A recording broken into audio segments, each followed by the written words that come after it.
We start tonight in storm alert. Parts of the St. Louis metro are flooded after heavy rainfall moved into the area this afternoon. This is what it looked like on Lindell between Vandeventer and Sarah. Thanks so much for joining us. I'm Kelly Jackson. And I'm Mike Bush. Let's get straight to Chief Meteorologist Scott Connell, who is tracking it all. Well, we've had this area of showers and thunderstorms cut through St. Louis. Locally heavy rainfall, 2 to 4 inches in some cases. The good news is heaviest rain is pushing away, but it's also pushing into an area where there's a new flash flood warning that's been issued. That includes Marion County, parts of Madison, Clinton, St. Clair, and Washington counties in Illinois, right along Interstate and north of Interstate 64, and then over towards Interstate 57. That heavy rainfall intensity there even starting to let up a little bit. Still had the flash flood warning here for the Metro East going until 7:30 as well. In the heart of St. Louis and St. Louis County, officially Lambert only coming in with about 1/4 inch of rainfall, but amounts were a lot higher, especially getting along the 40-64 corridor. The best news that we have for you right now is that the back edge of the rain is pushing into the Metro East, and the heaviest rain is moving far away from St. Louis. How much rain fell and all the problems that we've seen? Let's get over to meteorologist Jim Castillo. Hi, Scotty. Yeah, what a day. You know, if we had 1 inch of rain instead of the 2 to 4 inches, we probably wouldn't be seeing as many problems. You can see that back edge of the rain, like Scotty was talking about, ending in the Missouri side, but it's the Illinois side that we are still concerned with, and the flash flood warnings continue there. So again, right around St. Louis City and County, things are calming down. But how much rain fell? Again, Scott was talking about the 40-64 corridor and up Kings Highway to the central west end and even north St. Louis. And we'll zoom in just a little bit here. I'm seeing amounts as much as 4.6 inches, again, north St. Louis City. And then we'll zoom in a little bit here, BJC all the way to Tower Grove, over 2 inches, maybe even 2 to 4. Tower Grove, as much as 2 to 4 inches of rain there. And then you go east to St. Jacob, Illinois, 2.9, and it continues to rain and storm there. And then a little further south, Belleville, Illinois, about 2.3 inches. So we continue with those flash flood warnings, and also down to the south, Festus to Potosi, these are actually some flood advisories that continue there. So never attempt to drive through the flooded roadways. 2 feet of water can wash your car away, and flash floods are the #2 weather-related deaths in the country.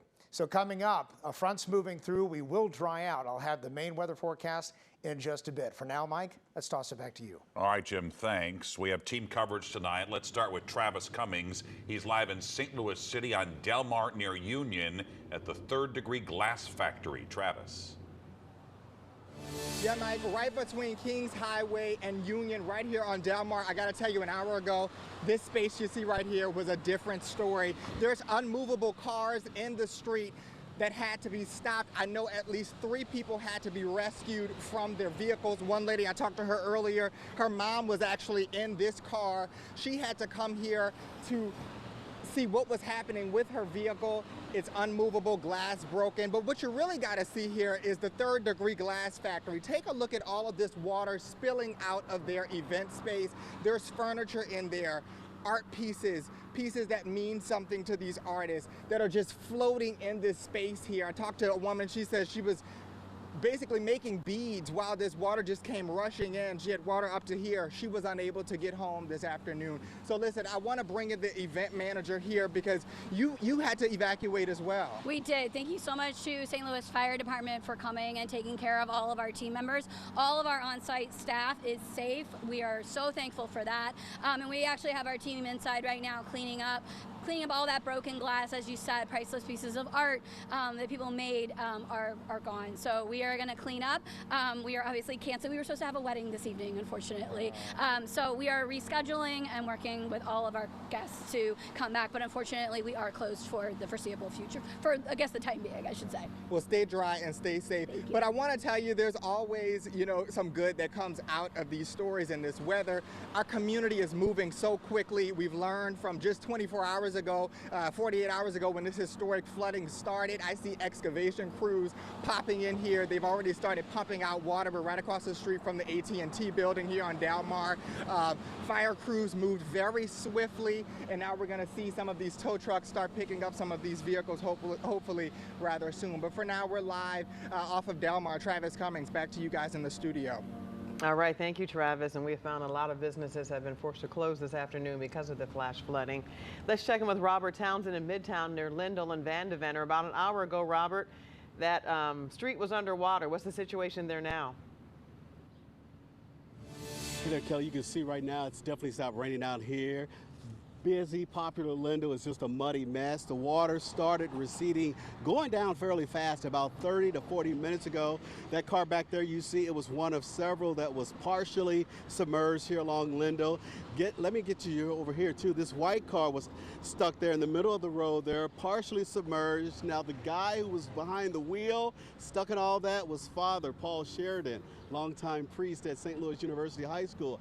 Tell us how I hear you were heading home at the time? I was coming from the hill and was taking Kings Highway, and then I decided not to go on the highway because I thought it'd be safe to go on side streets.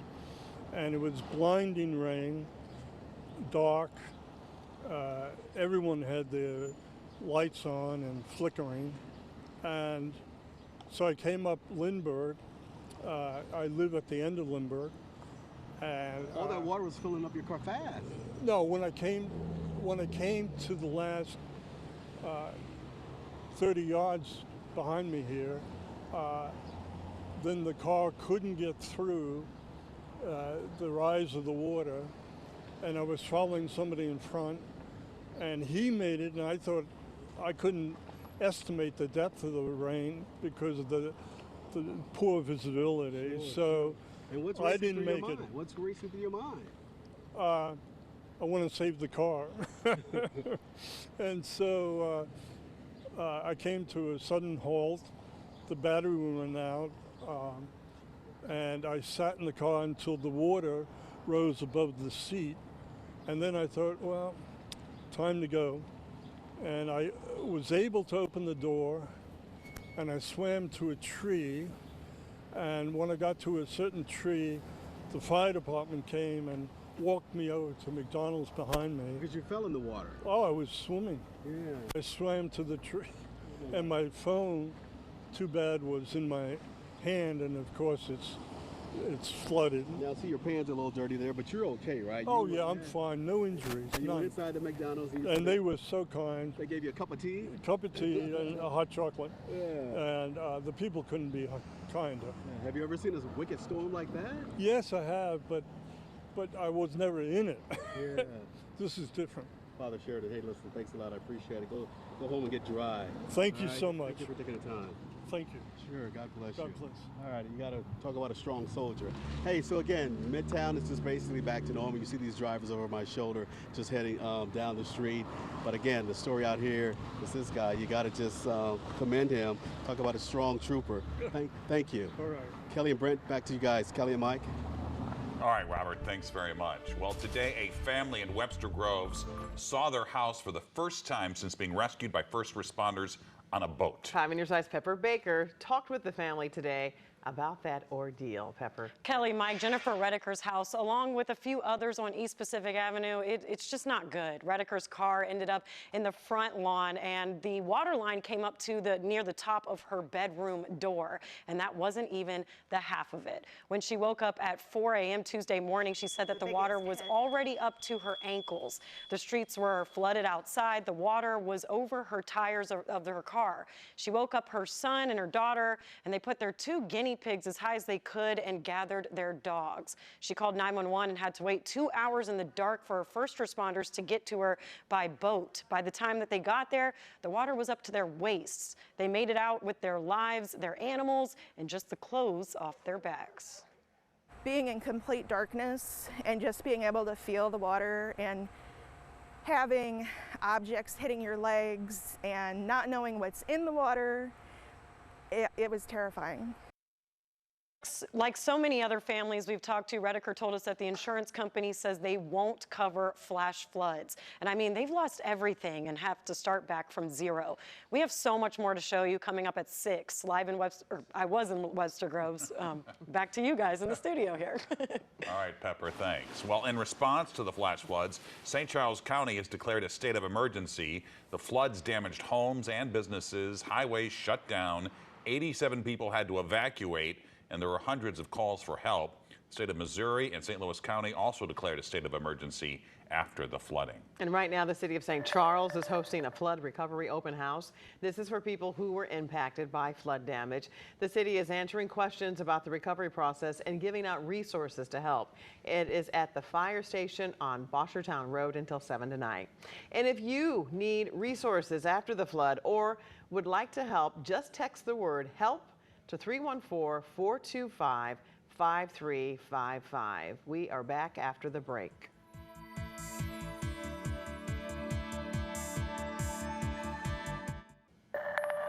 Developing tonight in Illinois, the Illinois Sheriff's Office is investigating a shooting involving 2 IDOT contractors.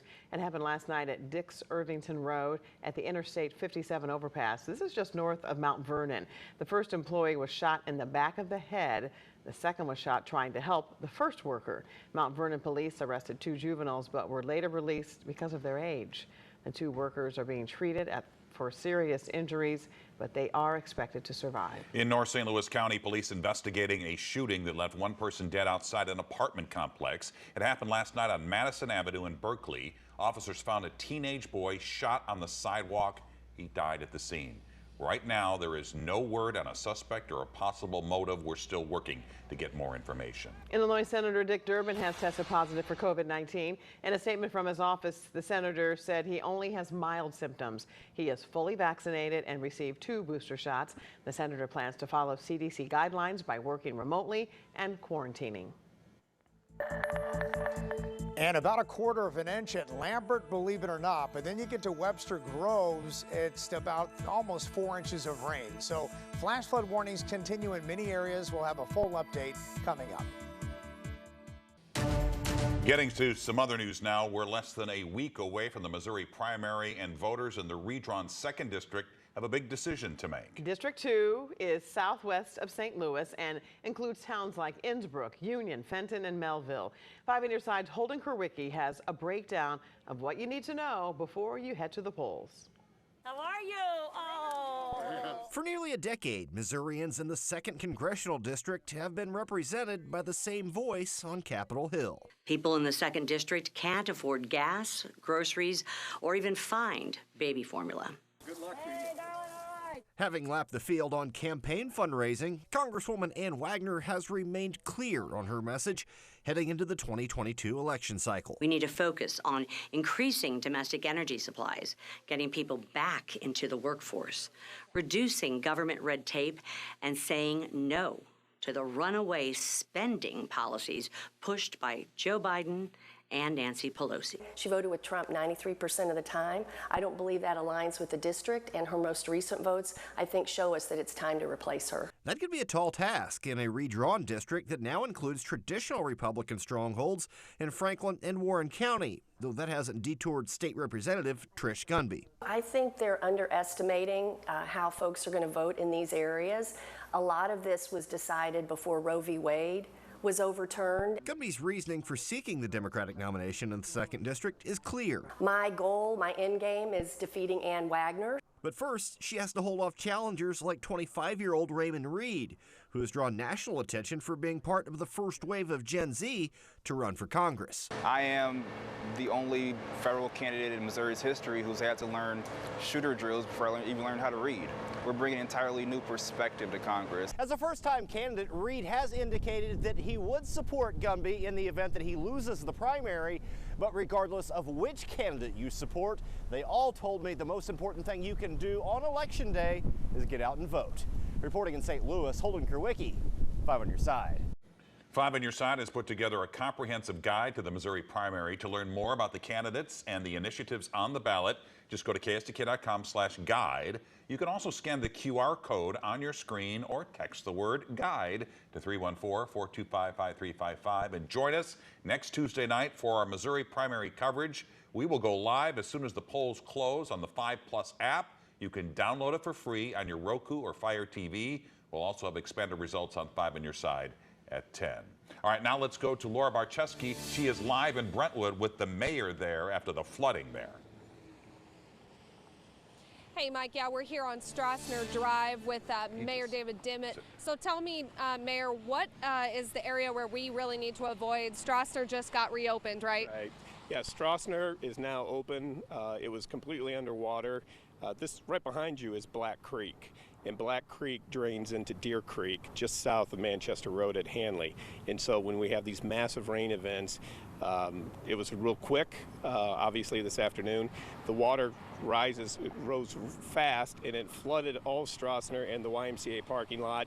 The other areas to avoid would be obviously down by Manchester and Hanley, which got hit hard on Tuesday. I haven't had a chance to go down there to see how bad it is, but given how fast it rose here and how fast I saw our on-site cameras of Deer Creek, how quickly the water rose there, I'm concerned about that far down on Hanley Road again. And so we had some cars get towed out. Was anybody rescued? Anybody injured that we know of so far? I have not heard from our fire chief on that. I did speak with him earlier this afternoon when the rain started coming down, and he said they're already deployed for a number of water rescues. Okay, great. Thank you, Mayor, so much. So just kind of avoiding some of those areas that may ebb and flow here. Strassner Drive did just reopen, so you are able to travel along there, but just being cautious all throughout Brentwood. Back to you, Jim. Thank you, Laura. So yes, can you believe that Lambert had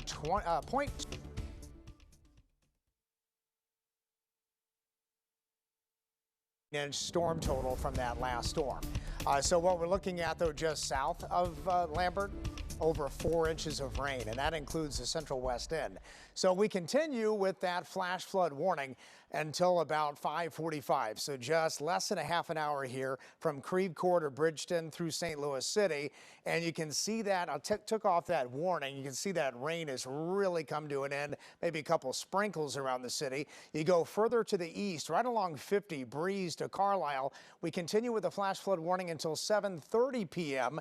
And that heavy rain is still in this area, Salem to Carlisle to Rome and Mount Vernon. So all the way from Clinton County, Madison County, Marion, St. Clair, and Washington County in Illinois until 7:30.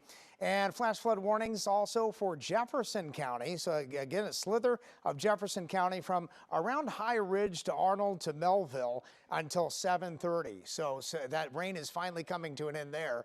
And you can see the real spot to watch is right here. I circled it right around Mount Vernon and Interstate 64 there to Effingham and 57 up and down throughout a good part of our Illinois counties. So how much rain has fallen? So North St. Louis County and also it looks like North City, over 4 inches of rain all the way to Webster Groves at about almost 4 inches of rainfall, and then Lambert just over 1/4 inch of rain. So no worries, that rain is coming to an end because we have this. We have a front coming through here. It's moving through the city now, more of a north wind, and the dew points will be dropping. It'll be less humid tomorrow, and we are not expecting rain, at least in St. Louis, for tomorrow, but maybe our southern counties might see a little bit of rain. So let's take a look at that future cast here. Cloud cover continues through 6:30 p.m. Notice the rain down to the south, so it's getting out of here. Even the Illinois side is moving on into Indiana. And then later on tonight, 10:30 p.m., all of us rain-free. Cloud cover continues with us, and even tomorrow, mostly cloudy to at times partly sunny. And it's dry in most areas. Maybe extreme southern Reynolds County, a chance of a shower or storm down there. But even Saturday looks pretty dry too. All right, how much at Lambert? Can you believe? There it is, 0.27 in terms of rainfall today. 90 was the high today. So that energy, that heat, and all that humidity continued. So that really fed the fuel for those storms. 73 for that low. And we'll take a look at that 7-day forecast here, show you what's going on. 84 tomorrow, and it's dry. Saturday, mainly dry, 84, chance of storms south. Then by Sunday, 83. So then we start to heat up and really dry out after morning rain on Monday. We're in the 90s to near 100 by midweek next week. Stay with us. We'll be right back. We are out of time. Much more coming up at 6. There you have it. 5 on your side at 5. Nightly news is next. We will see you back here at 6. And the news always continues on KSBK.com.